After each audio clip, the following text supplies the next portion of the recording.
Hello everybody, I hope you all are having a wonderful week and welcome to the 4th episode of the Oahu Paleo Preserve. I know it's been well over a month since I last uploaded here, and I want to first off apologize for putting off these videos and this park for so long. Along with my school and work schedule, I did spend quite a lot of time on my latest video on the Paratethys Mega Lake, which you can check out on my main channel, Nature's Compendium. I also want to say a special thank you to the Prehistoric Kingdom devs for featuring the latest episode on June's devlog. I'm really happy to see that both the devs as well as the community seems to really like my park builds, and it's helped this channel grow, so thank you for that.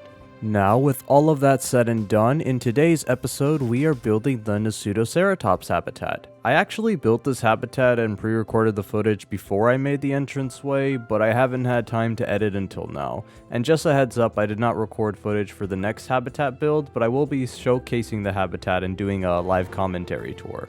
Now, my idea with this habitat was to provide a viewing gallery that could be accessible to handicapped guests as well, learning from my mistake in the Styracosaurus habitat. Of course, little details like that don't actually matter from a game perspective, but from my own headcanon, I wanted to make this a zoo that everybody could enjoy. So for the Nasutoceratops viewing deck, I added wheelchair ramps on both sides next to the staircases.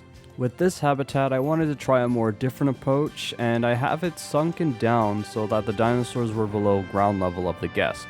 Towards the end, you'll see that this creates a very interesting forced perspective, where in one of the viewing spots, guests can simultaneously view Nasutoceratops and the neighboring Styracosaurus. I thought this was especially neat since both animals are Centrosaurian ceratopsids, and this kind of dynamic helps showcase the diversity of the subfamily. I also wanted to try using muddy water this time, since I never really use it myself in my builds. To my delight, it was a lot of fun designing around the water type, and it gives the exhibit a more swampy vibe than the previous jungle-esque habitat I made for the Styracosaurus. And then for the hadrosaurs in the next episode, I go for a more savanna-style habitat. I originally was going to do separate habitats for the Edmontosaurus species as well as the different Lambeosaurus skins, but instead they'll be living in a mixed species habitat since the Prehistoric Kingdom beta is around the corner, and I'm trying to get the zoo finished before that starts, since we'll no longer be able to access our alpha builds. Oh yeah, and of course I added a barn towards the end of the video so that these animals have a place to rest in, with an implied backstage area as well. And now on to some Nasutoceratops facts. Nasutoceratops lived during the late Cretaceous from 76 to 75.5 million years ago. Its fossils were discovered in the Kaparowitz Formation in southern Utah, and the name Nasutoceratops roughly translates to large-nosed horned face, given based on its short and high snout. The Kaparowitz Formation was a very marshy, swampy habitat, and Nasutoceratops would have lived alongside dinosaurs like Utahoceratops, Parasaurolophus, and the Tyrannosaur teratophonius. Nasutoceratops is characterized by its iconic brow horns that ended in rounded tips similar to what we see in modern-day cattle.